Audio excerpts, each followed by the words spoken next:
236 కీర్తన ఉందా? కీర్తన పుస్తకాలు ఉన్నాయా మీకు?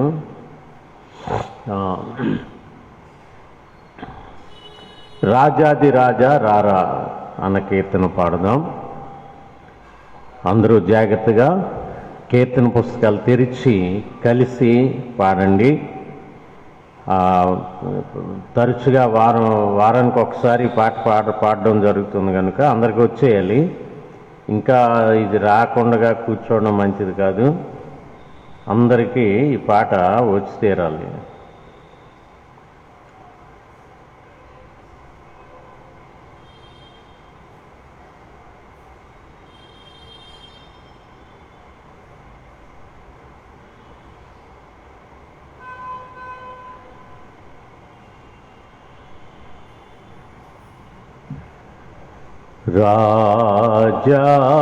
రాజాదిరాజా రారా, రాజులకు రాజువై రారా, రాజయేసు రాజ్యమేల రారా,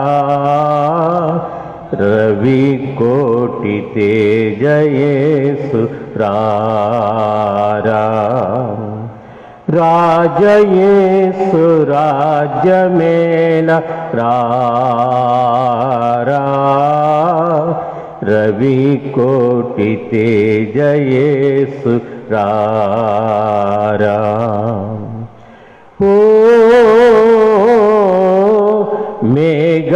మేఘవాహనంబు మీద వేగమే,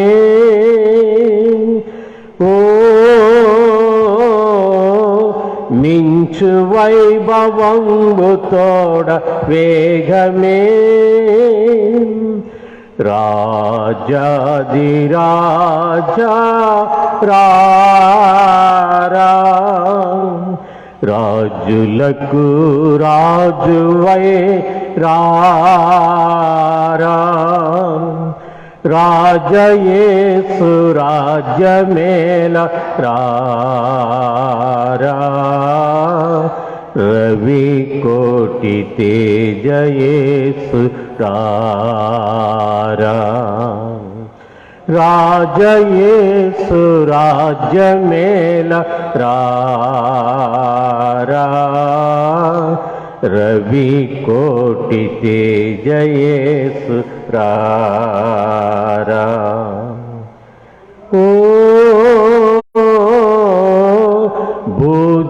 భూజనంబులెల్ల తేరి చూడగా,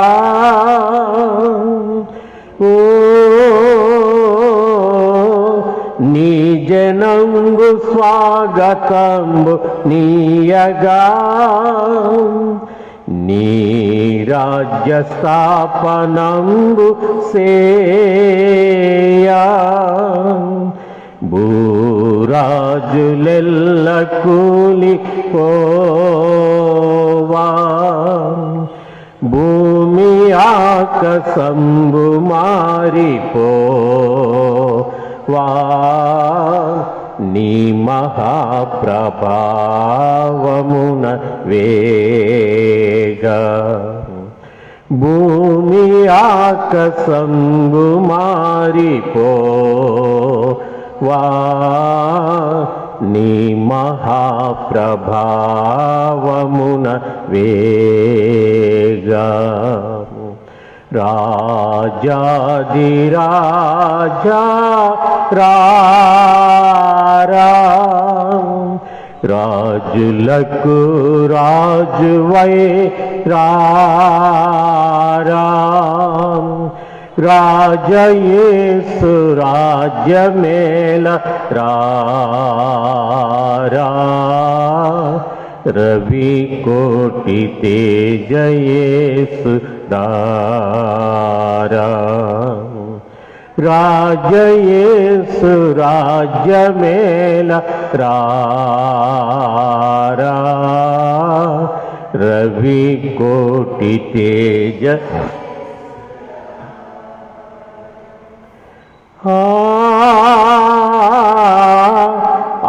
ఆకాశమున దూతలార్భటింపగా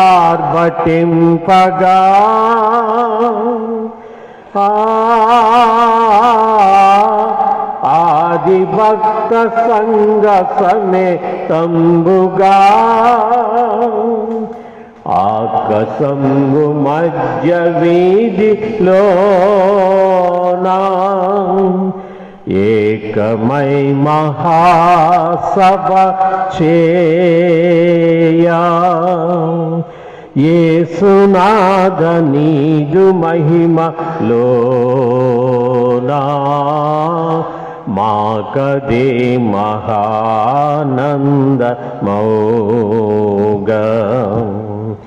యేసునాథ నీదు మహిమలోనా మాకదే మహానందమౌగా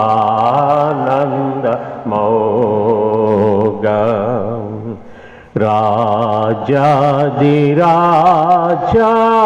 రారా రాజులకు రాజువై రారా రాజయేసు రాజ్యమేల రారా రవి కోటి తేజయేసు రారా రాజయేసు రాజ్యమేల రారా రవి కోటి తేజయేసు రారా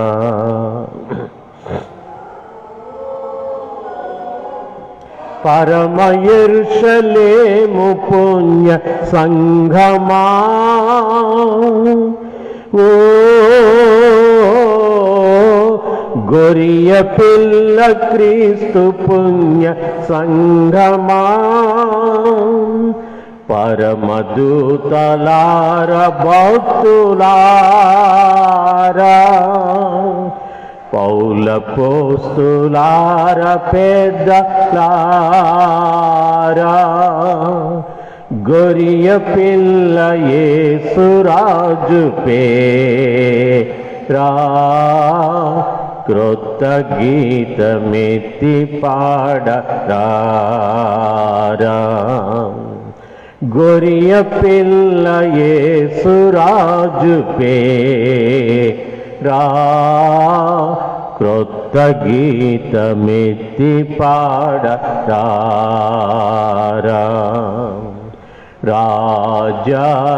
రాజాదిరాజా రారా రాజులకు రాజువై రారా రాజయేసు రాజ్యమేల రారా రవి కోటి తేజయేసు రారా రాజయేసు రాజ్యమేల రారా రవి కోటి తేజయేసు రారా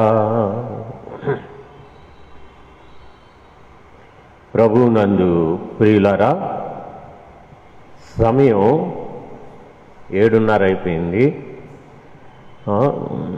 7 గంటలకే మనం వాక్యం ప్రారంభించాలి. కానీ మనకి ఈ లాక్డౌను, ఈ డౌను ఆ డౌను మరీ ఇబ్బందికరంగా మార్చింది. జనాలు ఏ ఇది లేకపోయినా చర్చికి రావడానికి ఇక బద్ధకస్తులు అయిపోయారు. ఇక ఈ అంచె దినాలు అలాగే ఉంటాయి. ఉన్నవాళ్ళు వస్తారో రారో కూడా తెలియని పరిస్థితి ఏర్పడింది. అలాగే వచ్చేవాళ్ళు క్రమంగా వస్తారో రారో కూడా అర్థం కాని పరిస్థితి ఏర్పడింది. అందుకే కాబోలు యేసు ప్రభు మరలా నేను భూమి మీదకి వచ్చినప్పుడు విశ్వాసం కనుగొందున. ఎంత ప్రమాదకరమైన పరిస్థితులండి. అలాగే మన వాక్యంలోకి వెళ్ళే ముందు మీరు ఎలాగ ఇళ్ళ దగ్గరగా ఇళ్ళకి పరిమితం అయిపోయారు కదా, మరి ఇక్కడికి వస్తే ఏ విషయమైనా తెలుస్తుంది. ఇక్కడికి రాకపోతే మీకు కొన్ని విషయాలు తెలియవు. పెళ్ళిళ్ళు చేసుకున్న వాళ్ళు మీరు ఏం చేసుకోవాలన్నది వచ్చి తెలుసుకోవాలి కదా. అలాగే ఉండిపోకూడదు ఇంట్లో. ఇంట్లో ఉండిపోతే మీరేం చేసుకుంటారు? పెళ్ళిళ్ళు చేసుకునేవాళ్ళు అది. అలాగే ఈ బస్ స్టాండ్ వీధిలో కిరణ్ అన్నవాడు అస్సలు కనబట్టలేదండి. ఒకవేళ ఈ లైవ్ చూసేవారు ఇప్పుడు వాడిని లేవనెత్తండి, ఎక్కడ నిద్రపోతుందంటే ఒకసారి లైవ్ దగ్గరికి రమ్మని చెప్పండి. బస్ స్టాండ్ వీధిలో ఉన్నవాళ్ళు లైవ్ చూస్తున్నారు కదా, ఆ కిరణ్ అన్నవాడు ఇంట్లో ఉన్నాడో లేదో ఒకసారి నాకు చెప్పండి. ఇప్పుడు రమ్మని చెప్పండి ఇక్కడికి. బస్ స్టాండ్ వీధిలో ఉన్నవాళ్ళు ఆ కిరణ్ పెళ్ళి వచ్చింది, కనీసం కనబడాలి కదా ఇంట్లో. ఎక్కడ చర్చిలో వాక్యం లేదు, ఏమీ లేదు. మరి ఒక అవిశ్వాసి అయిన భార్యకి బాప్తిస్మం ఇచ్చి ఆమెనేమి నడిపిస్తాడండి? ఇతడే దేవుని దగ్గర రాకపోతే ఒక అవిశ్వాసురాలైన భార్యను పెళ్లి చేసుకుని ఆమెను ఎక్కడ నడిపిస్తాడు? అందుకని ఇప్పుడు అతనికి ఇక్కడ పంపించండి. బస్ స్టాండ్ వీధిలో ఉన్నవారు ఈ లైవ్ చూస్తున్నారు కదా, ఆ కిరణ్ అనే అస్సామిని వెంటనే దేవాలయానికి తోలండి. అతడు ఇక్కడ ఉండాలి ఈరోజు. అతనికి కొన్ని మాటలు చెప్తాను, అర్థమైందా? ఫిబ్రవరి 10వ తారీఖున అతను వివాహం. మరి వివాహ ప్రకటనలు కావాలి కదా, చేయాలి. దానికి సంబంధించిన మెటీరియల్ నాకు ఇవ్వాలి. ఏమీ ఇవ్వకుండా పెళ్లి కూతురుని గూట్లో కూర్చోబెడితే ఎలాగవుద్దండి? అలాగే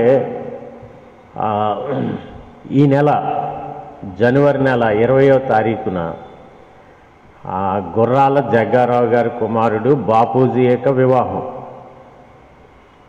మరి అతడు కూడా చాలా తక్కువ రోజులు ఉన్నాయి కదా, వచ్చి ఏం చేసుకోవాలో రేపు నన్ను కలుసుకుని, రేపు కాదు సోమవారం అన్నీ రాసుకోవాలి, ఒక ప్లాన్ ప్రకారం చేసుకోవాలి.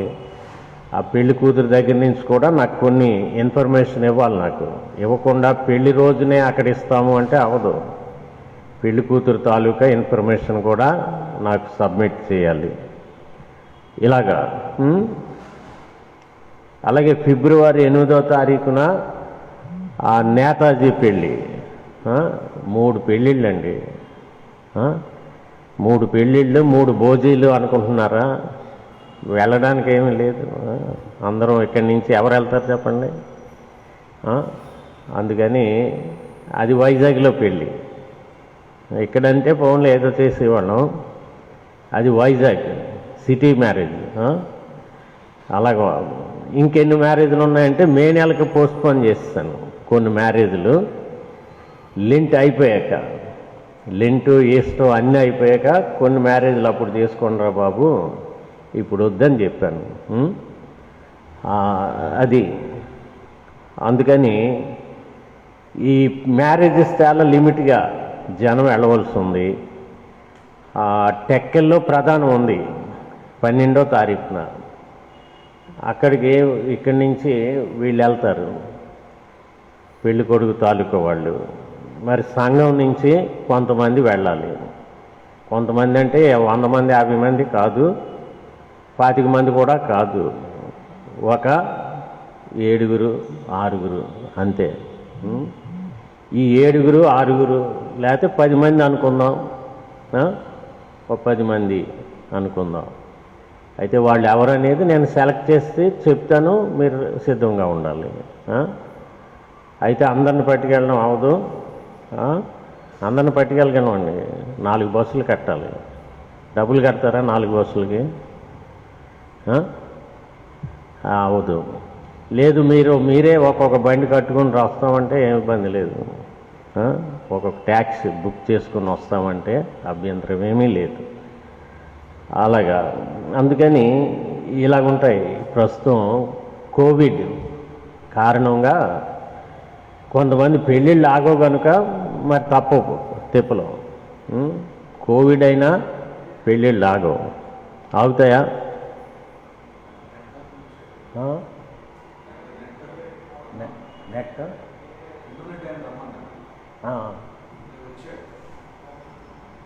పైన సంబంధం ఉదయం వచ్చింది, ఉదయాన్నే వచ్చింది.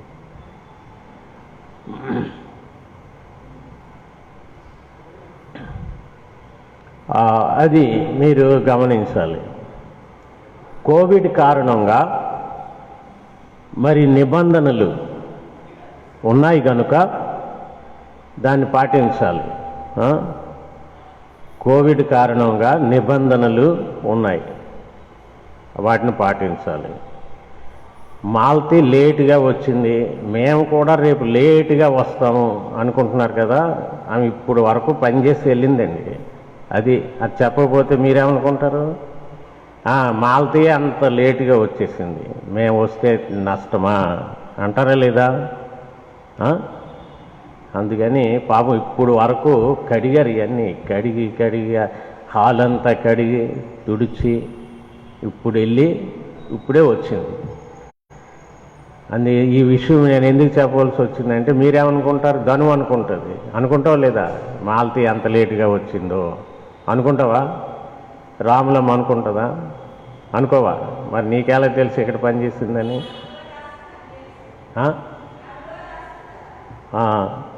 అందుకని వీళ్ళు పని చేసి వెళ్ళి పాపం లేటుగా వచ్చిన వాళ్ళు, అందుకని లేట్ లెక్కలోకి రారు. వీళ్ళు ఇక్కడే ఉన్నారు, ఇప్పుడు వరకు పనిచేశారు. అందుకని మీరంతా ఏమనుకుంటారు? పాపం ఎంత లేటుగా వస్తుంది చూడండి అంటారా లేదా? అందుకని అలాగ అపార్థం చేసుకుంటారని నేను మళ్ళా మధ్యలో చెప్తున్నా. అది అసలు అపార్థాల రోజులు కదా, మనకు అసలు తెలియదు. అపార్థం మాత్రం ముందు వచ్చేస్తుంది. కానీ ఇప్పుడు వరకు పనిచేసింది కాబట్టి ఆమె లేట్లో వచ్చినట్టు కాదు. అందుకని నేను దీనికి ఇంపార్టెంట్ ఇది చెప్తున్నాను, మీ బుర్రల్లో అపార్థాలు ఉండకూడదని. రేపు మీరు లేటుగా రాలేరు కదా, నేను ఇది చెప్పకపోతే మీరు రేపు లేటుగా వస్తారు. అందుకని క్లియర్ చేస్తున్నాను. వాక్యంలోకి వెళ్ళే ముందు మరి మనం కొన్ని విషయాలు తెలుసుకోవాలి. నేను మట్టుకు చాలా స్ట్రిక్ట్గా ఈ కోవిడ్ ఉన్నంతకాలం బయట ఎక్కడ మంచినీళ్ళు కానీ ఒక భోజనం కానీ చెయ్యదలుచుకోలేదు, నిర్ణయం చేసేసుకున్నా. నా నిర్ణయం మారదు. అది నా వ్యక్తిగతమైంది. అర్థమైందా? అది నా వ్యక్తిగతమైంది. మీలో ఎవరికైనా అభ్యంతరాలు లేకపోతే నాతో మీరు ఫాలో అవ్వాల్సిన అవసరం లేదు. బయట మ్యారేజ్ భోజనాలు ఎక్కడన్నా ఉన్నాయనుకోండి, మీకు ఇష్టమైనప్పుడు చెయ్యొచ్చు, కానీ దానికి నేను రెస్పాన్సిబుల్ కాదు. అయ్యగారు చేయలేదు కాబట్టి మేము చెయ్యం అన్నది మంచిది కాదు. మీకు ఇష్టమైనప్పుడు చేయొచ్చు, అది మీ వ్యక్తిగతమైన ఇష్టమైనప్పుడు చేయొచ్చు. అది కేవలం మీ రెస్పాన్సిబిలిటీ మీదే. అయ్యగారు చేసేయమన్నారు, భోజనం చేసేసాను, నాకు జలుబు వచ్చింది, జ్వరం వచ్చింది, దగ్గు వచ్చింది, కోవిడ్ కానీ వచ్చిందేమో అని నా మీద తోసేయకండి. అర్థమైందా? నాకు ఏ సంబంధం లేదు. మీకు వ్యక్తిగతంగా ఏ భయం లేదు, ధైర్యం ఉంది. మాకు ఎక్కడ ఏ కోవిడ్ అంటుకోదంటే మీ ఇష్టం, అది నేనేమీ చెప్పను. నా మట్టుకైతే నేను ఎక్కడ భోంచేయదలుచుకోలేదు. ఎంత దూరం వెళ్ళినా నా ఆహారం నేను పట్టుకుని వెళ్తాను. అది గుర్తుపెట్టుకోవాలి. ఒకవేళ మీరు కూడా అలాగే చేయాలనుకుంటే లంచ్ టైంకి ఫుల్ భోజనం పట్టుకొని అక్కర్లే, జస్ట్ టిఫిన్ లాంటిది ఇంటి దగ్గర తయారు చేసుకుని జస్ట్ ఒక 2 ఇడ్లీలైనా చాలు ఆ లంచ్ టైంకి కాస్త కడుపులో పడ్డానికి. మళ్ళీ ఇంటికి వచ్చి అలా భోజనం చేస్తాం కదా, అలాగా చేయడం అనేది నా పద్ధతి. అందుకని ఒకవేళ మీరు కూడా ఎక్కడైనా భోజనం చేయాలి అని మీకు అభ్యంతరం లేకపోతే, ధైర్యం ఉంటే మీ అంతటి మీరు వ్యక్తిగతమైన మీ నిర్ణయంతో భోజనం చేయొచ్చు. నేను చెప్తున్నానని కాదు, మీ నిర్ణయంతో. లేదు మీకు జాగ్రత్తలు తీసుకోవాలండి, నా భోజనం నేనే తెచ్చుకుంటానంటే మీ ఇష్టం. అది కూడా బయటికి వెళ్ళినప్పుడు మీ వాటర్ నేనే తెచ్చుకుంటానండి, ఎక్కడ వాటర్ తాగనంటే అది మీ ఇష్టం. అర్థమైందా? నా మట్టుకు నేను తీసుకునే నిర్ణయాలు ఇవి. ఎక్కడ కూడా నేను చేయనండి. చాలామంది భోజనాలు తయారు చేస్తున్నారు. పెళ్లి భోజనం, తర్వాత తద్దినం భోజనం అసలు చేయను. నా లైఫ్లో లేదు అసలు. తద్దినాలకి భోజనాలు నేను అస్సలా చేయను. దానికి చాలా దూరం. దానికి ఒక పెద్ద కథ ఉంది కదా, మీకు తెలీదు. దానికి ఒక పెద్ద కథ ఉంది. క్రైస్తవులకి లేదు కానీ నాన్ క్రిస్టియన్స్కి ఉంది. అయినా క్రైస్తవులు చేస్తారు తద్దినం భోజనం. కానీ తద్దినం భోజనం కోవిడ్ లేకపోయినా చేయను నేను. అది నా స్ట్రిక్ట్ డెసిషన్. అది చేయను. అలాగా పెళ్లి భోజనం అంటారా, కోవిడ్ లేకపోతే ఎక్కడన్నా చేసేస్తాం, నాకు అభ్యంతరం లేదు. హోటల్లో చేసేవాళ్ళం. కొన్నిసార్లు వైజాగ్ వెళ్ళేవాళ్ళం. అక్కడ మేము పెళ్ళికి అటెండ్ అయినా మేము మంచి హోటల్కి వెళ్ళి భోజనం చేసేవాళ్ళం అండి. చర్చి నుంచి ఓ 10 మంది వెళ్ళినా 20 మంది వెళ్ళినా దర్జాగా ఒక హోటల్కి వెళ్ళి భోజనం చేసి మళ్ళీ తిరిగి వచ్చేవాళ్ళం. ఎందుకో తెలుసా? మరి అక్కడ పరిస్థితులు అలాంటివి. పెళ్ళికి మాత్రం అటెండ్ అయ్యేవాళ్ళం. ఇక ఈ భోజనం కొరకు మనం ఎందుకు వెయిట్ చేసుకుని చెప్ప పట్టుకుని లైన్లో నిలబడడం ఎందుకు మనకి ఇదని బండి తీసుకుని చక్కగా మంచి హోటల్ చూసుకునేవాళ్ళం. ఆ దసపల్లా కానీ గ్రీన్ పార్క్ కానీ వెళ్ళి మా సొంత డబ్బులతో భోజనం చేసి మళ్ళీ తిరిగి హాయిగా వచ్చేవాళ్ళం. అది మా పద్ధతి. ఇలాగా ఇప్పుడు హోటల్లో కూడా చేయలేము. ఇదంతా నేను ఎందుకు చెప్తున్నా అంటే మీరు అర్థం చేసుకుంటారని నేను క్లియర్గా చెప్తున్నా. అయ్యగారు భోజనం చెయ్యండి అన్న మాటే మీ నోట రాకూడదు నా విషయంలో. కాస్త కూల్ డ్రింక్ తాగండి, డ్రింక్ ఎప్పుడు తాగను కదా నేను. కాస్త టీ తాగండి, ఏమి బయట తీసుకోను కదా, ఇవేవి నన్ను అడగనక్కర్లేదు. అది మీరు గమనించవలసింది. దేవుని వాక్యంలోకి మనం వద్దాం. ఈ దినం మత్తయి సువార్త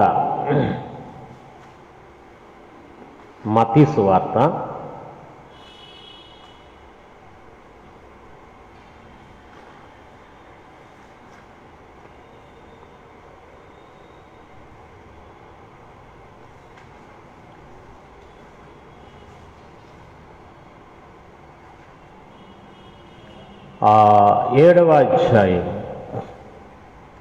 అధ్యాయము మత్తయి సువార్త 7వ అధ్యాయం 24వ వచనం నుండి చదువుదామండి. మత్తయి సువార్త 7వ అధ్యాయము 24వ వచనం నుండి. కాబట్టి ఈ నా మాటలు విని వాటి చొప్పున చేయు ప్రతివాడును బండ మీద తన ఇల్లు కట్టుకొనిన బుద్ధిమంతుని పోలి ఉండును. వాన కురిసెను, వరదలు వచ్చెను, గాలి విసిరి ఆ ఇంటి మీద కొట్టెను, గాని దాని పునాది బండ మీద వేయబడెను గనుక అది పడలేదు. మరియు ఈ నా మాటలు విని వాటి చొప్పున చేయని ప్రతివాడు ఇసుక మీద తన ఇల్లు కట్టుకొనిన బుద్ధిహీనుని పోలి ఉండును. వాన కురిసెను, వరదలు వచ్చెను, గాలి విసిరి ఆ ఇంటి మీద కొట్టెను, అప్పుడది కూలబడెను. దాని పాటు గొప్పదని చెప్పెను. ప్రార్థన చేసుకుందాం. ప్రేమగల మా ప్రభువా, దయగలిగిన మా పరలోకపు తండ్రి, ఇదిగో వారమంతా గడిచింది. వారము చివరి దినాన్ని మేమున్నాము. ప్రభువా, నీ సంఘాన్ని తీసుకుని వెళ్ళడానికి నీవు ఏదో ఒక రోజున వస్తావు. బుద్ధిమంతులైతే సిద్ధపడి కనిపెట్టుకుని ఉంటారు. నీ రాకను ఎదుర్కొంటారు. నీ రాజ్యములో ఆనందంతో ప్రభు ఉంటారు. బుద్ధిహీనులైతే వారు విడిచిపెట్టబడతారు. కనుక మేము ఎల్లప్పుడూ బుద్ధిమంతుల వలె సిద్ధపడి ఉండాలి. బుద్ధిమంతుల వలె మా జీవితాలు సక్రమంగా కట్టుకొని ఉండాలి. ఇహలోక సంబంధమైన ప్రతి ఇర్రెగ్యులర్ అక్రమమైన విధానాల్ని విడనాడాలి. ఎల్లప్పుడూ క్రమశిక్షణతో కనిపెట్టుకుని ఉండాలి. అలాంటి జ్ఞానము దయచేయండి అందరికీ. ఇదిగో ఈ రాత్రి ఈ లైవ్ వింటున్న బిడ్డలను బట్టి నీకు వందనాలు. చేరి వచ్చిన నీ దేని బిడ్డల్ని ముట్టండి, తట్టండి, వారికి కనువిప్పు కలుగు చేయండి, స్వస్థత దయచేయండి. ఆధ్యాత్మిక స్వస్థత, శారీరక స్వస్థత బిడ్డలకు ఇవ్వండి. యేసు నామాన్ని వేడుకొంచున్నాము తండ్రి, ఆమేన్. ప్రభువునందు ప్రియులారా, ఈ లైవ్ అనేది మధ్య మధ్యలో సిగ్నల్ లేక ఆగుతుంది. అయినా మీరు అలా కనిపెట్టండి, మధ్యలో మళ్ళా సిగ్నల్ అందుకుంటూ ఉంటుంది. ఈ దినం శనివారం కదా, రేపు ఆదివారం. యేసు ప్రభు వారు అనేకమైన బోధలు చేశాక దాని ముగింపులో ఒక మాట అన్నాడు.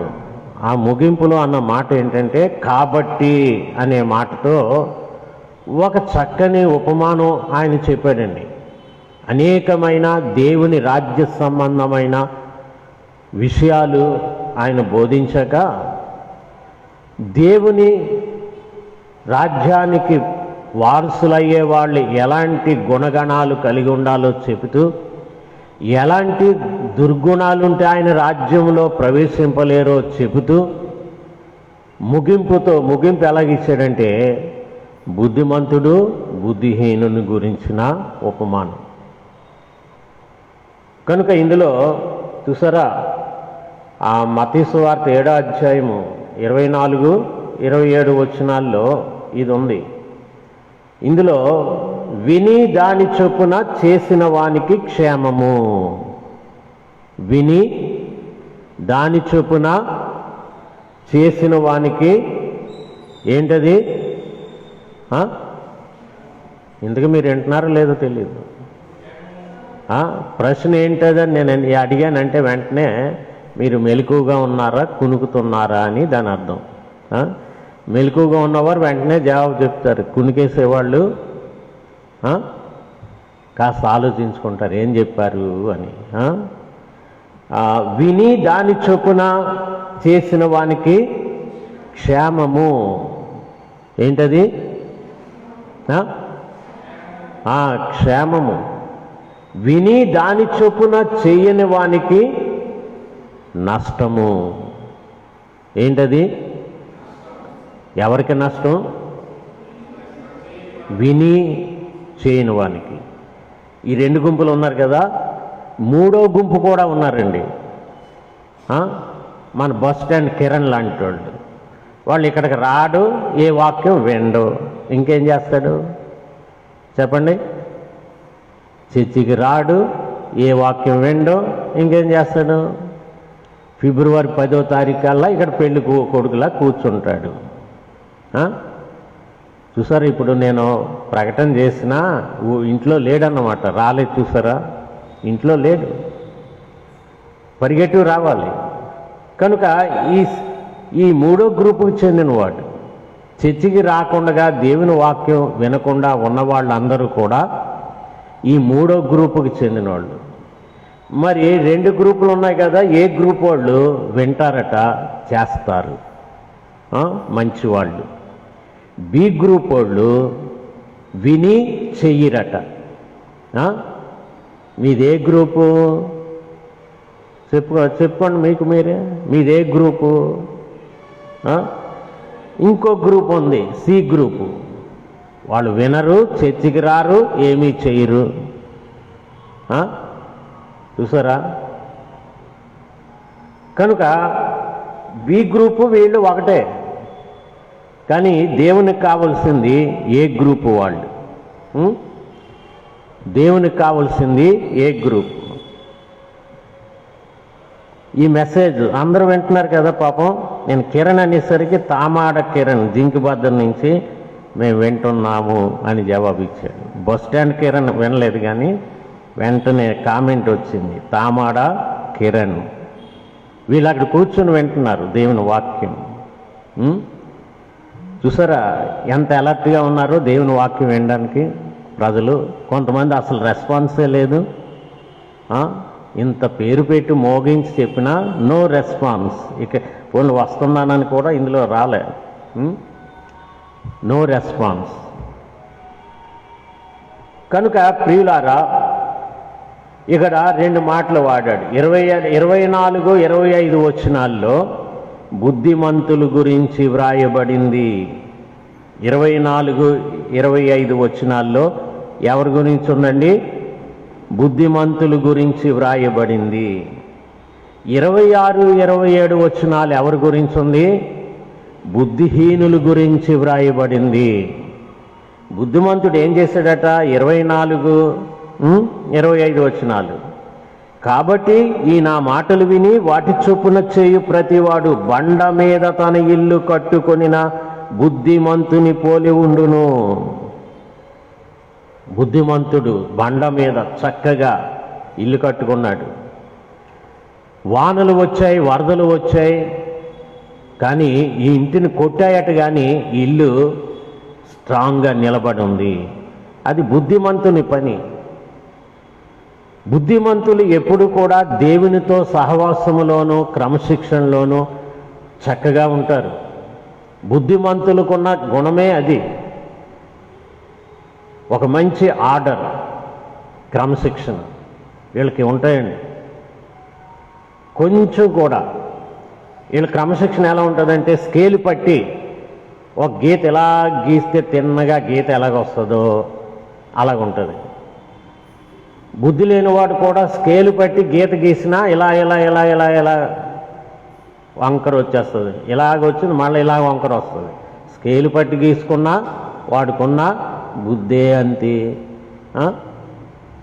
చూసారా, వీడికి మళ్ళీ రబ్బర్ కావాలి చెరపడానికి. బుద్ధిమంతులకి రబ్బర్ అక్కర్లే. ఒకసారి గీస్తే స్ట్రైట్ బిహేవియర్, ఓ చక్కని నీట్ అండ్ క్లీన్ లైఫ్. వీళ్ళు అలా కట్టుకుంటారు చక్కగా. ప్లంబ్ లైన్ గుండేస్తే తిన్నగా ఎలాగొస్తుందో అలాగుంటాయి జీవితాలు. బుద్ధిహీనులు వాళ్ళ ఇష్టం అండి. 26, 27 వచనాల్లో చెప్పాడు కదా, ఏమన్నాడు? మరియు ఈ నా మాటలు విని వాటి చొప్పున చేయని ప్రతివాడు ఎక్కడ కట్టాడటండి ఇల్లు? ఇసుక మీద తన ఇల్లు కట్టుకొనిన బుద్ధిహీనుని పోలి ఉండును. ఎవడన్నా ఇసుక మీద ఇల్లు కట్టుకున్న వాడిని చూసారా మీరు? చూసారా? బోల్డ్ మందిని చూస్తూ ఉంటారు. అసలు పునాదులు తావరండి, ఇసుక మీద ఇల్లు కట్టేస్తారు పునాదులు తావకుండా. చాలామంది ఇసుక మీద ఇల్లు కట్టేస్తారు. నాకు తెలుసు కొంతమంది ఉంటారు ఇసుక మీద ఇల్లు. అది ఇసుక కనుక లూజ్ ఉంటుంది కనుక గోడ స్థిరంగా ఉండదు. ఆ ఇసుక కిందకి దిగుతూ ఉంటుంది, ఈ బరువు కిందకి వెళ్తూ ఉంటుంది, గోడ వంకర టింకరగా అయిపోద్ది. ఇక గాలి కానీ వరద కానీ వస్తే ఇంకా ఇసుక అటు ఇటు ఆ యొక్క నీటికి కదిలిపోద్ది కనుక కూలిపోద్ది. అలాగే ఒకడు ఉండేవాడండి సోంపేటలో, పునాదులు వద్దనేవాడు, ఇసుక మీద కట్టేమనేవాడు, ఇటుకలు పేర్చి ఇసుక మీద కట్టేయండి అనేవాడు. అవన్నీ కూలిపోయాయి. ఈడెవడరా ఇలాంటి చెత్త ప్లాన్లు ఇస్తున్నాడు అనుకునేవాడు. నాకు చాలా అసహ్యం కదా ఇలాగా. నేను దగ్గరుండి ఈ పునాదులు ఎంత పెద్దవి తవ్వించాను చూసారు కదా. చూసారు లేదా? మీ ఇంటికి ఎంత పునాదులు తవ్వారా? ఎప్పుడన్నా మీ ఇంటికి అంత పునాదులు తవ్వారా? ఇటేమో ఎంత 10 అడుగులు వెడల్పు మీద, లోతేమో 12 అడుగులు 12 అడుగులు లోతు. ఇంకా 12 అడుగులకి కొన్ని చోట్ల కంకర పడలేదని ఇంకొక 4 అడుగులు వెళ్ళాం. కంకర పడే వరకు తవ్వాం. అక్కడి నుంచి బ్రహ్మాండమైన వర్క్, కాంక్రీట్తో, ఐరన్తో కింద పునాదులు లేపుకొని వచ్చామండి.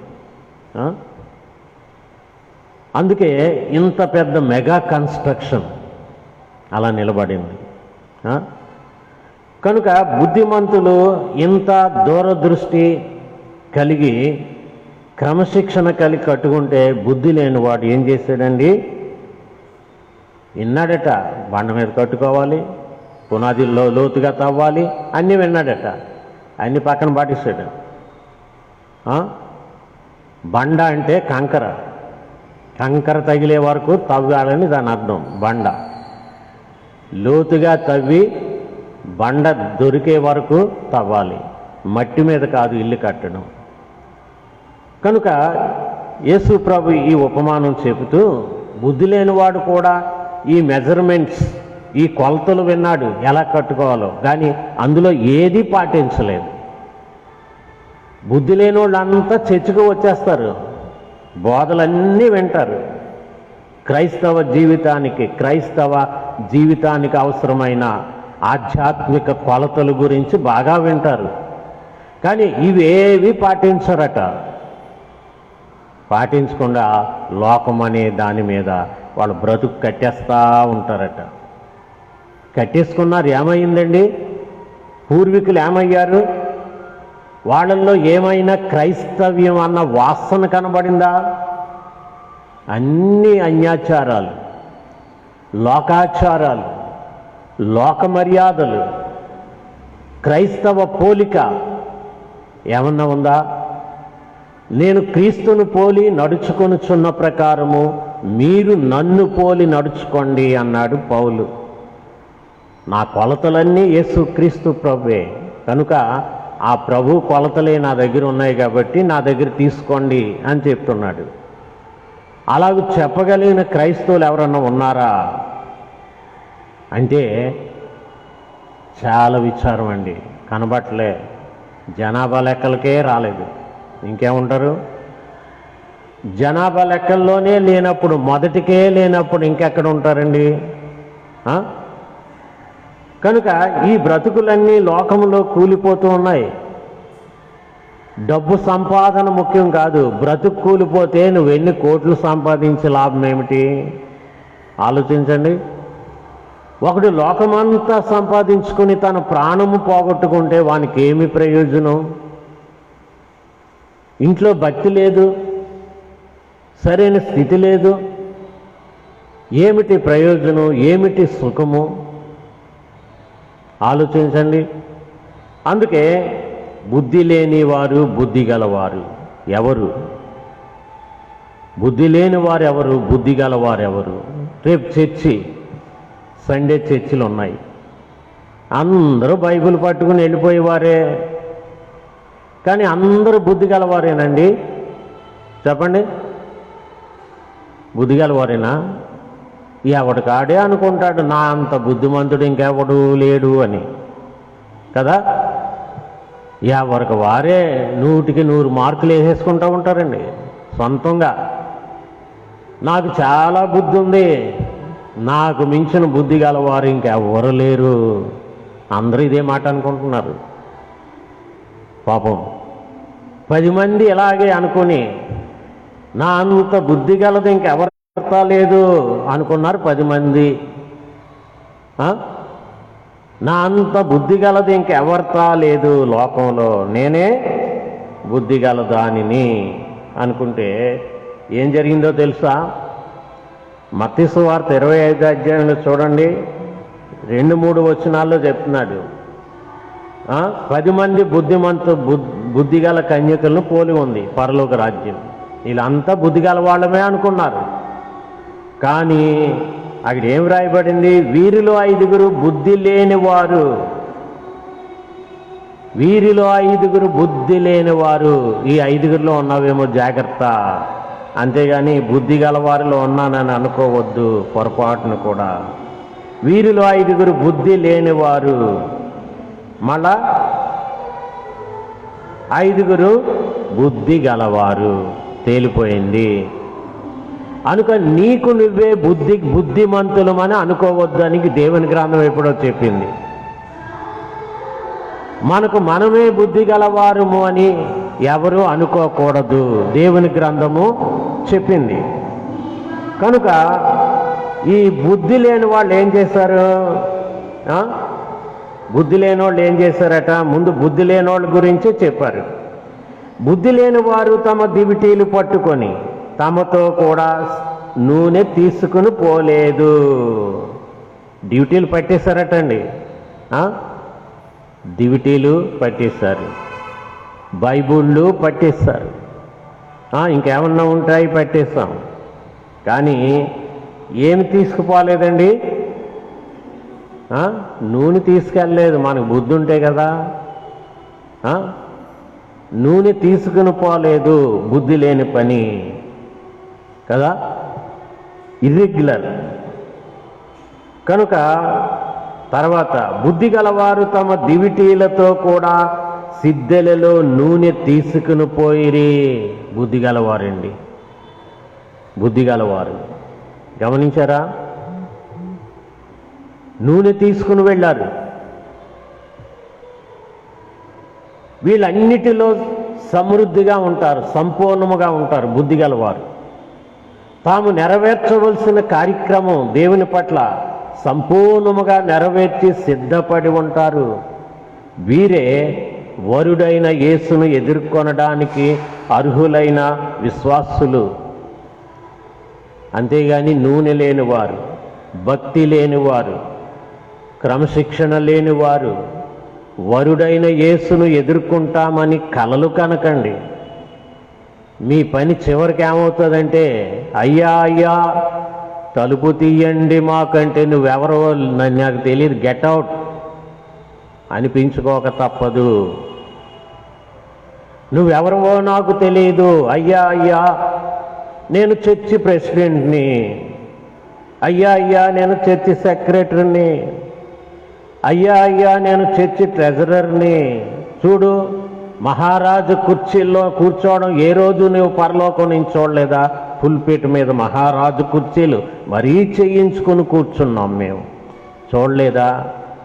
అప్పుడు అంటాడు, ఓర్ ఫూల్స్, మీరెవరో నాకు తెలియదు, గెట్ అవుట్, అక్రమం చేయువారులారా నా యుద్ధ నుండి తొలగిపోండి. అవి బుద్ధిమంతులు చేసిన పనులు అనుకున్నారా? బుద్ధి లేక చేసిన పనులు ఇవన్నీ. గమనించారా? బుద్ధి గల ఆరాధన చేస్తామనుకున్నారా? బుద్ధి లేని ఆరాధన చేశారు. కనుక ఇలాంటి పరిస్థితి ఎదుర్కోవాల్సి వస్తుంది. కనుక ప్రియులారా, మనం బుద్ధి గలవారమై జీవించాలి. వరుడైన యేసును రెండవ రాకడలో ఎదుర్కొనేవారు ఎవరు అంటే, అన్ని విధములుగా సిద్ధపడి బుద్ధి గలవారి వలె సిద్ధపడి ఉన్నవారు మాత్రమే ఆయన ఎదుర్కొంటారు. జాగ్రత్త, టైంపాస్ కాలక్షేపం చేయకండి.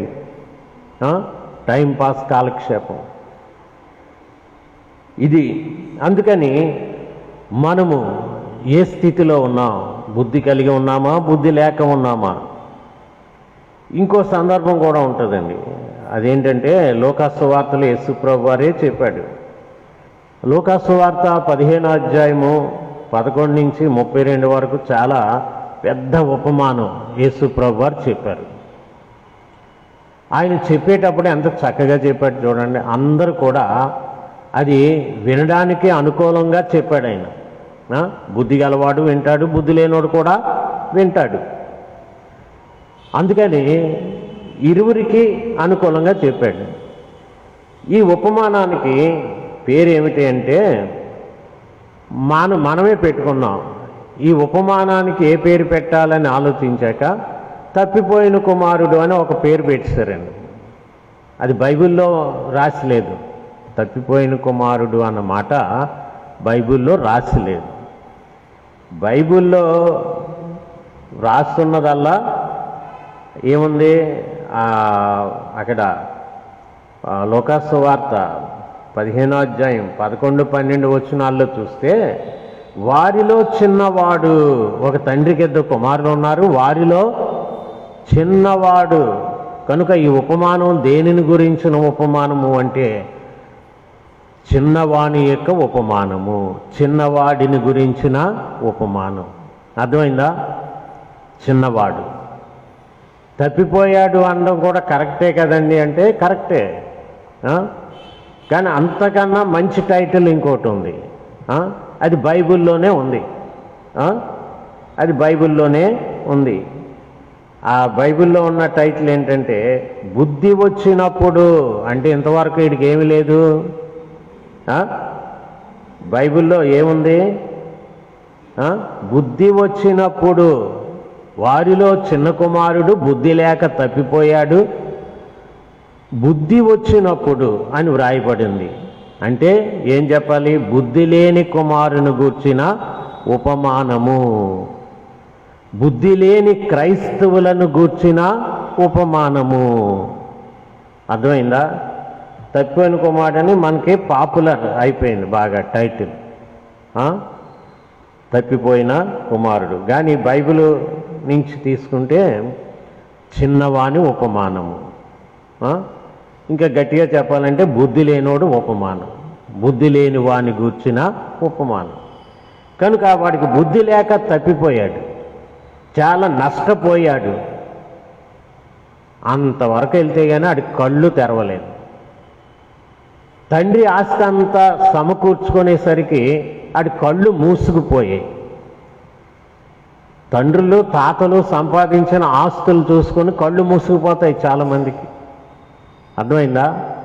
ఆ కళ్ళు మూసుకుపోయాక దాన్ని అంతా ఎలాగునా దుర్వ్యాపారాలకి ఖర్చు చేయాలో చేసుకుంటూ ఉంటారు. అదంతా ఆవిరైపోయాక కళ్ళు తెరుస్తారండి, నయా పైసా ఉండదు. అప్పుడు అందరినీ అయ్యా బాబు కాస్త ఒక 10 రూపాయి, 1 రూపాయి ధర్మం చేయండి అని అడుక్కుంటారు. అంటే కళ్ళు నెత్తికెక్కాయి, ముందు డబ్బులు ఎక్కువైపోయాయి, ఆ తర్వాత డబ్బులు కనబడలేదు. అప్పుడు బుద్ధి వచ్చింది. ఆస్తి యొక్క విలువ ఎంతో అనేది అప్పుడు బుద్ధి వచ్చినప్పుడు అప్పుడు తండ్రి దగ్గరికి రావడం మొదలుపెట్టాడు. నాకు ఆస్తిపాస్తులేక అక్కర్లేదు, కానీ నేను తినడానికి కూలి వాళ్ళకు పెట్టే ఆ అన్నం నాకు పెడితే చాలు, ఆ అన్నం కోసమే నేను అక్కడ ఏ కూలి పని అయినా చేసుకుంటా అన్న దానికి మనిషి వచ్చాడంటే చూడండి ఎంత బుద్ధి వచ్చిందో. కానీ ఈ రోజున కూడా బుద్ధి లేని వాళ్ళు దేవుడు అన్ని సౌఖ్యాలు ఇస్తే కళ్ళు నెత్తికెక్కిపోయి బతుకుతూ ఉంటారండి, కనబడవు. కృతజ్ఞత లేనితనం, మొట్టమొదటిగా కృతజ్ఞత లేనిది. కనుక బుద్ధి పాడైపోయి ఉంటుంది. దేవుడు కనబడరు, ఎవరు కనబడరు. కనుక వీడికి వారిలో చిన్నవాడు, చిన్న బుద్ధి, చిన్న బుద్ధి.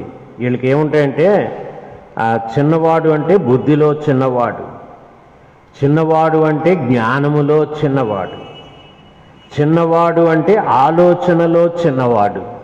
గమనించారా? బుద్ధిలో చిన్నవాడు. గమనించారా? బుద్ధిలో చిన్నవాడు అంటే అది బుద్ధిహీనుడు అని దాని అర్థం. బుద్ధిలో ఎప్పుడైతే చిన్నవాడో వీడెవడండి? బుద్ధిహీనుడు.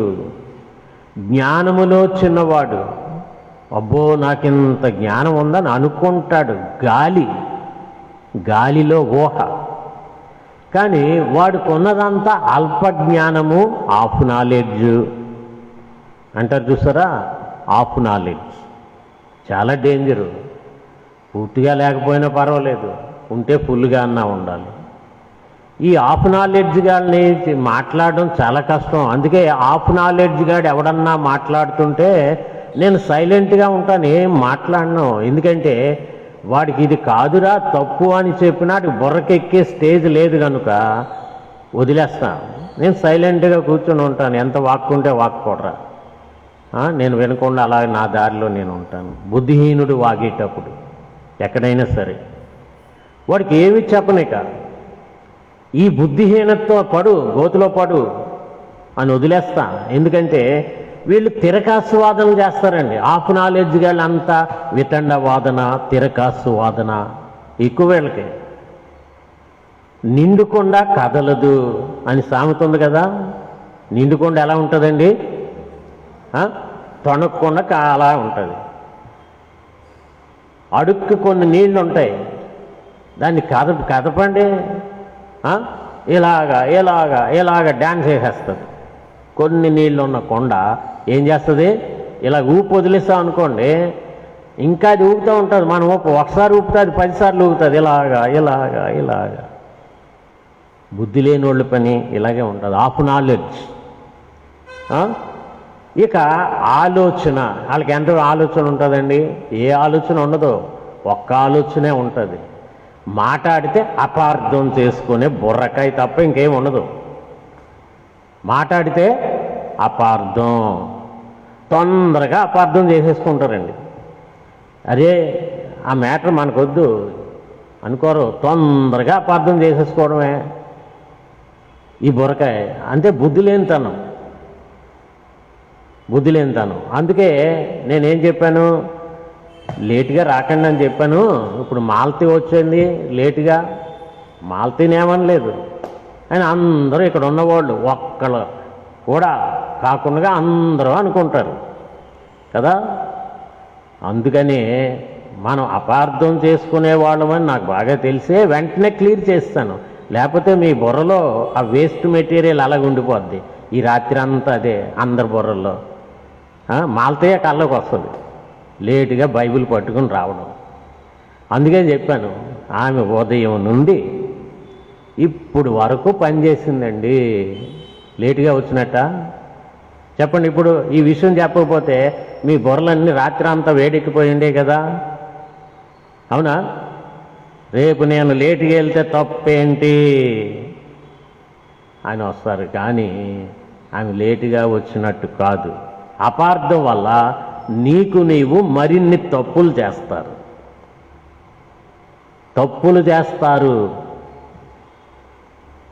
ఎందుకని? మీకు అవసరం కాని విషయాల్లో ఎందుకు అపార్థం చేసుకుంటారు? మీకు అవసరమా? అయ్యో ఏంటో లేటుగా రావడానికి కారణం ఏదో ఉంటుంది అనుకోవాలి. తెలియనప్పుడు ఆ మ్యాటర్ పట్టుకోకూడదు. అపార్థం చేసుకోగా నేను కూడా లేటుగా వెళ్తాను అనుకోవడం ఇంకొక రాంగ్ స్టెప్. జనం అంతా అలాగే ఉన్నారు ఈరోజు. మీరు గమనించండి. పక్కింటి ఆమె ఎందుకో వస్తుందండి మధ్యలో, తలుపు తీసింది అనుకోండి. ఆమె తలుపు తీసుకుంటే నీకెందుకు? ఆమె తలుపు తీసుకోండి. ఆమె తలుపు ఎందుకు వేసింది? రాత్రి అంతా నిద్ర పట్టదు, ఎందుకో తీసుకుంది. నీకెందుకు అసలు? రాత్రి అంతా నిద్ర పట్టదు. ఇలాగున్నారు జనం ఇలాగున్నారు. అందుకే ఒక ఇంట్లోనే భార్య భర్తల మధ్య అపార్థాలు, ఆలోచనలు తక్కువ, తొందరపడి. ఈ ఒక సామెత ఏదో ఉంది, బాధపడకండి నేను అన్నందుకు. అపార్థాలకు ఎవరండి? ఏదో ఉంది, అది మర్చిపోయాను, సరిగ్గా వినలే. అపార్థాలకి ఏదో ఒక డైలాగ్ విన్నాను ఈ మధ్యన. మీరు విన్నారు లేదా? వింటే చెప్పండి తర్వాత. అపార్థాలకు ఏదో అన్నాడు, ఎక్కడ మళ్ళీ నేను చూస్తా. అది ఈ రోజున పాపం మగవాడికి బోల్డ్ పనులు ఉంటాయి, కష్టపడతాడు, అది చేస్తాడు, ఇది చేస్తాడు. ఇంట్లో ఉన్న భార్య ఏం చేస్తుందంటే ఆ పనులు ఏ పనులు ఉన్నాయని అలాగ ఆలోచించదు. పాపం ఎక్కడ కష్టపడుతున్నాడని ఆలోచనలో ఆలోచించదు. ఎందుకు లేట్ అయ్యింది? అంత నెగిటివ్ సెన్స్. పాపం ఏదో తేవాలని ఏ కష్టాలు బోళ్ళు ఉంటాయి. సంపాదించేవాడు బాధలు సంపాదన చేయలేని వాళ్ళకి తెలియదు. ఎన్నో ఉంటాయి. ఒకటే ఇది రాని చూద్దాం, ఎంత లేటుగానా రాని చూద్దాం అంతే. పాపం కష్టపడి ఏదో పని మీద వెళ్ళి అది కుదరక ఇది కుదరక అలసిపోయి వచ్చేసరికి అప్పుడు భర్త నిలబడతాడు. భార్య ఏం చేస్తుంది? తలుపు తీస్తూ అని వెళ్ళిపోద్ది. మోకం చూడకుండా. ఇదేట్రా, దీనికి ఏం జబ్బు వచ్చింది ఈరోజు? ఏంటమ్మా ఏమొచ్చింది బుజ్జి కన్నా కెట్టవు ముట్టుకోకుండాను అంటే అది ఏమీ లేకుండా చూడండి ఎంత గొడవ చూడండి. అది కాదు, ఇలాంటి పరిస్థితి వచ్చింది, దాని విషయంలో ఇలా చేయడానికి ఇలాగ టైం అయింది. అబ్బే కానే కాదు, ఇలాగ అవుతున్నాయండి. కుటుంబాలు కుప్పకూలిపోతున్నాయి. లేని వేస్ట్ను పెట్టుకొని కుప్పకూల్చుకుంటున్నారు. ఎడమొఖం పెడమొఖం, సంవత్సరాలు తరబడి ఎడమొఖం పెడమొఖం. అక్కడ క్రైస్తవ కుటుంబానికి ఉండవలసిన ఆ క్రమశిక్షణ లోపించింది. గమనించారా? క్రమశిక్షణ లోపించింది. ఇంకా చాలా కుటుంబాలు, నాకు ఈ 36 ఇయర్స్లో ఎన్ని కుటుంబాల గురించిన హిస్టరీస్ అన్నీ ఫుల్గా ఫీడ్ అయి ఉన్నాయండి. ఇవి ఎప్పుడు మర్చిపోతాను అంటే, ఈ స్థలాన్ని నేను ఎప్పుడు ఇడిచిపెడతానో అప్పుడు మర్చిపోతాను. అంతవరకు ఈ ఫ్రెష్గానే ఉంటాయి ఎప్పటి నుంచి. గమనించారా? అయ్యో భర్త తాగుబోతుడు అయిపోయాడే, వీడిని ఎలా దారిలోకి తెచ్చుకుందామని ఆలోచన ఉండదు. సంపాదన లేదు, పో ఎక్కడికన్నా వెళ్ళి పని చేసుకో అంటది.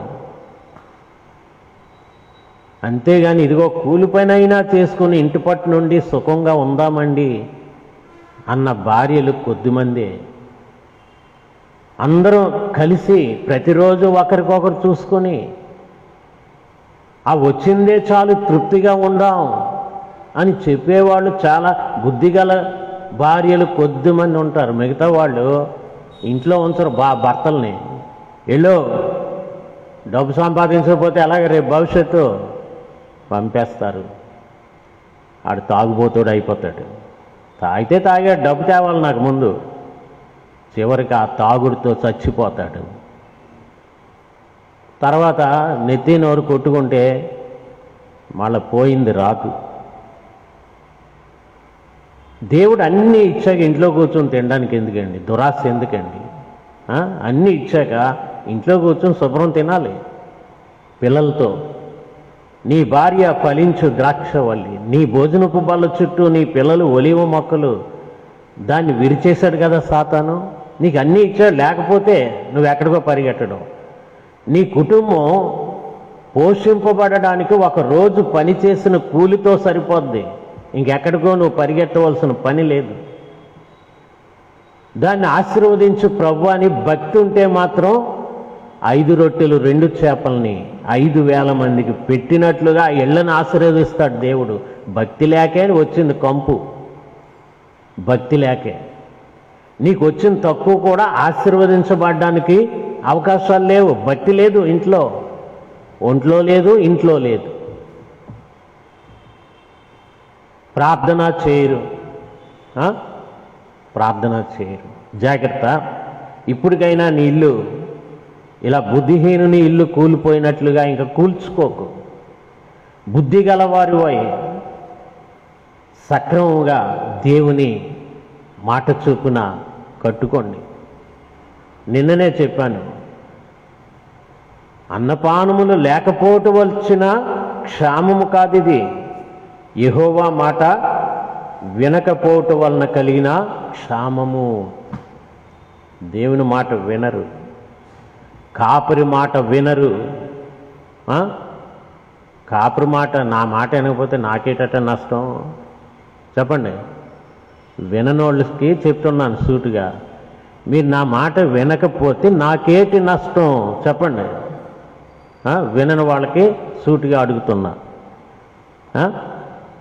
ఇక్కడ కూర్చున్న వాళ్ళైనా బయట వింటున్న వాళ్ళైనా వాక్యం, నా మాట వినకపోతే నాకు నష్టం ఏమిటి? అది దేవుని మాట కాదా నేను చెప్పేది? పోన్లే దేవునికి నష్టం ఏమిటి?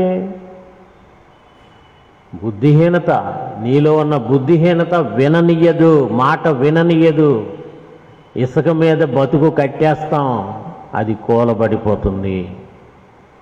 ఎందరోనండి ఆవిడ చెప్తూనే ఉన్నా, నేను చెప్పాను కదా, ఇప్పుడేం చేస్తారు? నేను చెబుతూనే ఉన్నాను, బుర్ర తిరిగి కొడతాను, హెడ్ స్ట్రాంగ్నెస్. నేను చెబుతూనే ఉన్నాను, ఇదిగో కూలిపోయింది. 128వ కీర్తన ఏముంది? యెహోవా యందు భయభక్తులు కలిగి ఆయన త్రోవల యందు నడుచు వారందరూ ధన్యులు. భయభక్తులండి. ముఖ్యంగా భయభక్తులు ఉంటే దేవుని మాట వింటాం, భయభక్తులు లేకపోతే మాట వినం. సోకు చేసుకుని చర్చికి వెళ్ళడం బాగానే ఉంటుంది. రేపు చూడండి సండే ఎంతమంది ముందు సోకులు చేస్తారు. బట్టలన్నీ మంచి షోగా ఉన్న బట్టలన్నీ వేసుకొని వెళ్ళాలి. ఎక్కడికి? చర్చికి. ఎందుకు మంచి బట్టలు వేసుకెళ్ళాలి?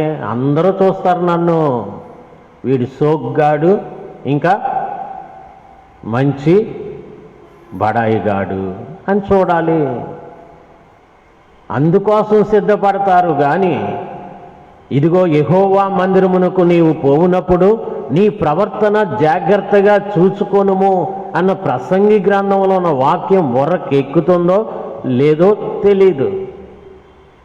నీ బాహ్య అలంకరణ కాదు చర్చిలో చూపించేది.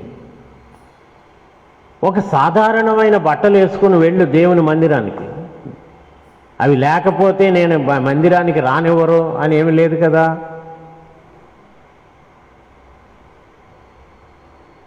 ఒక సాధారణమైన బట్టలు వేసుకుని ఒక విశ్వాసిలాగా వెళ్ళు. కనుక ప్రియులారా, మరి దేవుడు తన మాట వినాలని, ఆ వినుట ద్వారా వీళ్ళు క్షేమంగా ఉండాలని, నా విశ్వాసులు బుద్ధి గలవారై సిద్ధపడి అన్ని విధాలా కనిపెట్టుకుని ఉండాలని ఆయన కోరుకుంటున్నాడు. మరి నువ్వెలాగున్నావు? ప్రార్థన చేసుకుందాం. ప్రేమగల మా ప్రభువా, దయగలిగిన మా పరలోకపు తండ్రి, ఇదిగో ఈ శనివారం నీ సన్నిధిలో బిడ్డలందరూ ఉన్నారు. దూర ప్రాంతాల్లో ఉన్న బిడ్డలందరూ వారి గృహాల్లో ఉండి ఈ లైవ్ ద్వారా వాక్యం విన్నారు. మా కుటుంబాలను గురించిన క్షేమము విషయమై నీవు చింత కలిగి ఉన్నావు. నీ మాట వినుట ద్వారా మాకు క్షేమము కలుగుతుంది, మాకు సుఖము నెమ్మది కలుగుతుంది.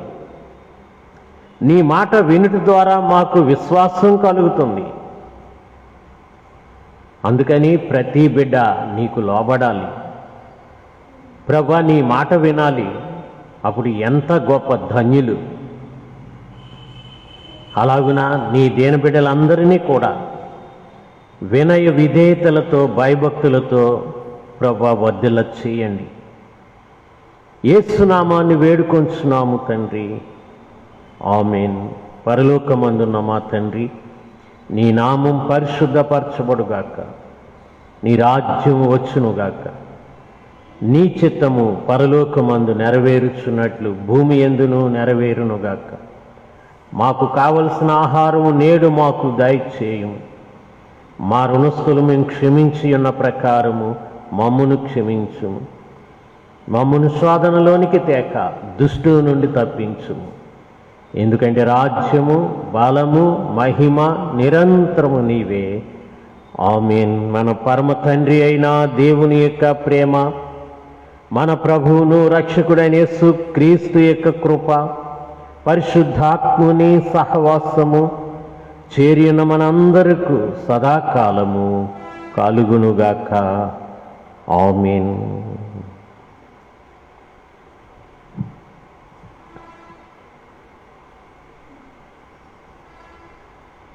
ప్రియులారా, రేపు ఆరాధన ఉదయం 9 గంటల నుండి 11 గంటల వరకు ఒక ఆరాధన అవుద్ది.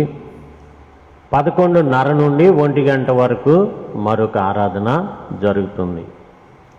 మరి సిద్ధపడి అందరూ టైంకి రండి. కోవిడ్ కాలం కనుక 2 ఆరాధనలు పెడుతున్నాం కనుక మీరు అడ్డదిడ్డంగా వస్తే ఇబ్బంది అవుతుంది. అందుకని టైంకి రావడానికి ప్రయత్నం చేయండి, అడ్డుదిడ్డంగా రాకుండా. మరీ 9 గంటలకి నాకు పని ఉందండి అది ఉందన్న వాళ్ళు నాకు చెప్పి రెండో ఆరాధనకు రండి, అంతేగాని ఆలస్యంగా వచ్చి కూర్చోకండి. ఆలస్యంగా వచ్చి కూర్చొని ఆరాధన అయిపోయిందని సంతృప్తి చెందకండి. మీరు ఆరాధనకు రానట్లేక లేటుగా వస్తే. కొంతమంది ప్రసంగం అయ్యేసరికి వచ్చి కూర్చుంటున్నారండి, ఆరాధనకి వెళ్ళామని లెక్కలో వేసుకుంటున్నారు, కానీ కాదు. అలాంటి వారు ఏంటంటే రెండో ఆరాధనకు రండి, మొదటి నుంచి చివరి వరకు ఉండండి. ఎందుకు 2 అవకాశాలు ఉన్నాయి కనుక వినియోగించుకోండి శుభ్రంగా. అది గత వారం ఫుల్గా వచ్చేసారండి జనం, సీట్లు లేవు. మధ్యాహ్నం వచ్చిన వాళ్ళకి అస్సలు సీట్లు లేవు. అందుకని మరి ఇక సీటింగ్ కెపాసిటీ ఇంకా పెంచవలసిన పరిస్థితి ఏర్పడుతుంది. మరీ ఎక్కువ మంది వచ్చే టైంలో ఇక అవసరమైతే 3 షిఫ్ట్లు పెట్టడం జరుగుతుంది. 3 తప్పదు, ఇక 3 షిఫ్ట్లు పెట్టక తప్పదు. అయితే మరి corona virus second wave start అయిందని, కేసులు ఉధృతంగా ఉన్నాయని మరి వార్తలు వింటున్నాం. భయపడవలసిన అవసరం లేదు, కానీ నిక్కచ్చిగా అంటే స్ట్రిక్ట్గా నిబంధనలు పాటించాలి. మీ హ్యాండ్ వాష్, చేతులు శుభ్రంగా ఉంచుకోవాలి, వాష్ చేసుకోవాలి, మాస్కులు వాడాలి. మాస్కుల విషయంలో కూడా అజ్ఞానంగా వాడకూడదు. ఎప్పటికప్పుడు ఇమీడియట్గా మలినమైనవన్నీ డెటాల్లో వేసి ఉతికి ఎండలో పెట్టి ఇస్త్రీ చేసి ఉంచుకొని వాడుకోవాలి. రోజంతా మురికిదంతా వాడుకోకూడదు. ఒకసారి మీరు వాడిన వెంటనే మీరు మాట్లాడినప్పుడు ఆ లాలాజలం దానికి అంటుకుపోద్ది, తుంపర్లు, అక్కడి నుంచి కంపు కొడుతుంది. ఒక 5 నిమిషాలు అవగానే మంచి కంపు వస్తుందా, మీ పాచి కంపు మీకే కొడతా ఉంటుంది. అందుకని శుభ్రంగా ఉతుక్కోవాలి, మాటికి శుభ్రమైనవి వాడాలి. అప్పుడు మీకు శుభ్రంగా ఉంటారు. చేతులతో పట్టుకోకూడదు, నలిపేయకూడదు, మాస్కులు చాలా జాగ్రత్తగా ఉండాలి. గతములో కన్నా జాగ్రత్తగా ఉండండి, కానీ భయపడకండి అనవసరంగా. ఎందుకు అంటే హడావుడికి ప్రజలు చాలా భయపడిపోయారు. హడావుడికి ఉన్నదో లేదో అన్న పరిస్థితులు వచ్చాయి. హడావుడి, భయం. మనం పద్ధతిలో ఉంటే ఏ భయం ఉండదు, కానీ పద్ధతులు నేర్పరు, కానీ హడావుడి ఎక్కువ చేసి ప్రజలను భయభ్రాంతులకు గురి చేశారు. అలాగే అవి మంచివి కాదు. ప్రశాంతంగా ఉండొచ్చు, కానీ దాని బారిన పడకుండా పద్ధతులన్నీ పగడ్బందీగా పెట్టుకోవాలి. బుద్ధి లేని వాళ్ళలాగా ఉండకండి. కరోనా వైరస్ విషయంలో కూడా 2 రకాలు ఉంటారు, బుద్ధి గల వాళ్ళు, బుద్ధి లేనోళ్ళు. బుద్ధి లేనోళ్ళకి అది కాటేయక తప్పదు, బుద్ధి గల వాళ్ళు క్షేమంగా ఉంటారు. యేసుప్రభు ఉంటే అదే చెప్పేవాడు. కరోనా ఉపమానం కూడా అని చెప్పి ఉండేవాడు కదా. కరోనా వైరస్ గురించిన ఉపమానం ఒకటి తప్పకుండా ఉండేది. అందుకని భయపడే పని లేదు, కానీ బుద్ధి గలవాళ్ళు భయపడే పని లేదు, కానీ స్ట్రిక్ట్గా ఉండండి. ఆ బుద్ధి లేని వాళ్ళకి వాళ్ళకి భయము ఉండదు, స్ట్రిక్ట్గా ఉండరు. రావలసిన ఆపద తప్పదు వాళ్ళకి. అయితే బుద్ధి లేని వాళ్ళు బుద్ధి తెచ్చుకొని బతకండి. బుద్ధి తెచ్చుకొని నిద్రపోకండి, బుద్ధి తెచ్చుకొని బ్రతకాలి. అందుకే ఈరోజు వరకు నేను పెట్టుకున్నాను కదా, బయటికి వెళ్తే మంచినీళ్ళు కూడా తాగను. ఎక్కడ బయటికి వెళ్తే మంచినీళ్ళు కూడా తాగను. అలాగే భోజనం కూడా చేయను, ఎక్కడ ఏమీ తినను. ఇంట్లో తయారు చేసుకున్నదే తప్ప ఏమీ తినను. అలాగ ఉండబట్టి కాస్త ఆరోగ్యంగా ఉన్నాం. అది కొన్నిసార్లు మంచినీళ్ళు మర్చిపోయి వెళ్తాను, గొంతు ఎండిపోయినా అలాగ ఉంటాను తప్ప ఇంకెక్కడా తాగనండి. హడావుడి పనుల్లో మర్చిపోయి వెళ్తూ ఉంటాం. మొన్న ఇచ్చాపురం వెళ్ళాం, బండి లైసెన్స్ అయ్యి రెన్యూల్ చేయించడానికి మంచినీళ్ళు మర్చిపోయాం, గొంతు ఎండిపోతుంది. అలాగే ఉన్నాం 2 గంటలు, కానీ ఎక్కడ ఏం ముట్టుకోలే. వాళ్ళు కొబ్బరికాయల దగ్గరికి వెళ్దామంటే ఆడేం చేస్తాడు, ఆ కత్తి ఆ కింద పాడేస్తాడు, అక్కడ పాడేస్తాడు. మనం వెళ్ళగానే ఆ కింద పాడేసిన కత్తి తీసి కొడతా ఉంటాడు. ఆ స్ట్రాలు ఉంటాయి, అవి ఆ మురికిలో పాడేసి ఉంచుతాడు, ఒక డొక్కులో ఇలా తీసి అందులో పెట్టేస్తాడు. మరీ భయం అది. అటు చేతులకి ఏముందో తెలియదు.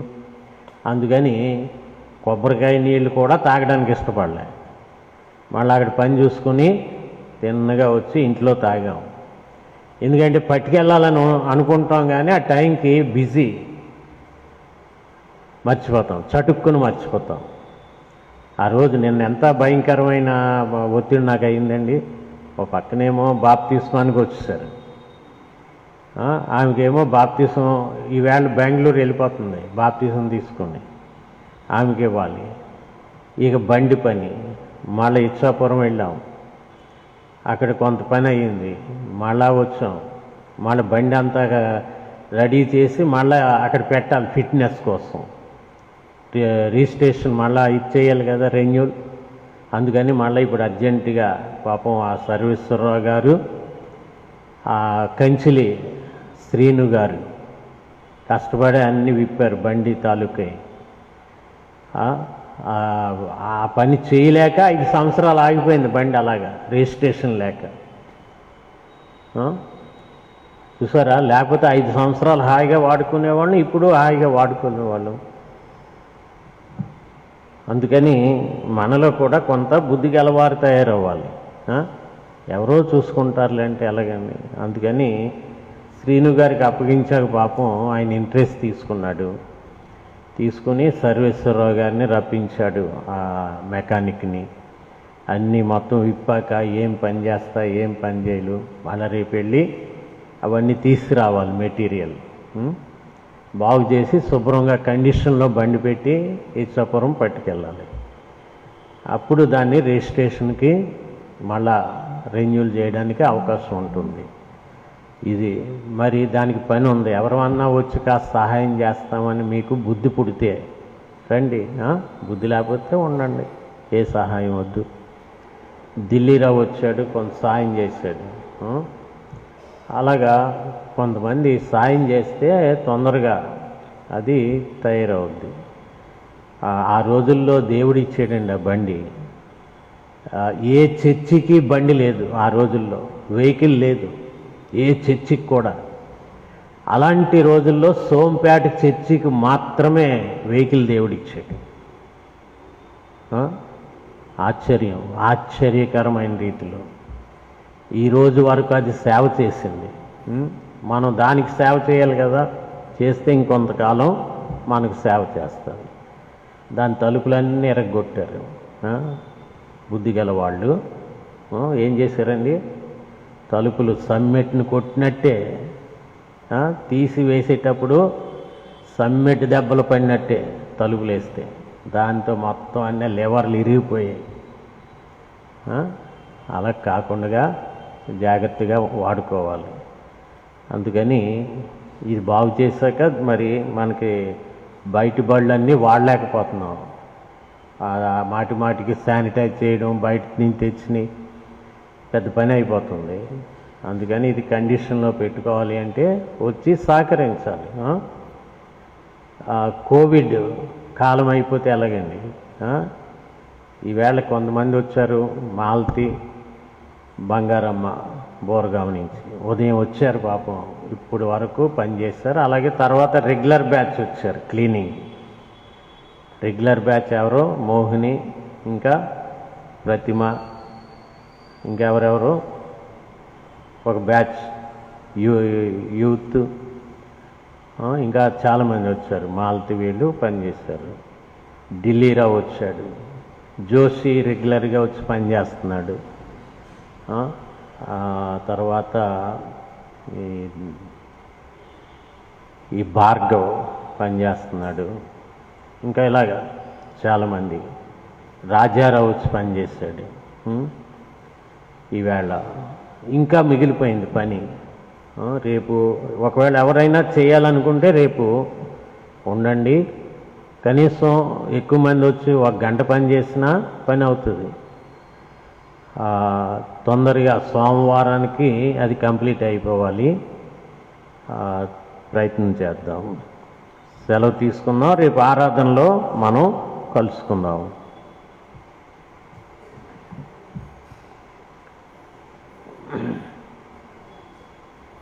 వెళ్ళండి.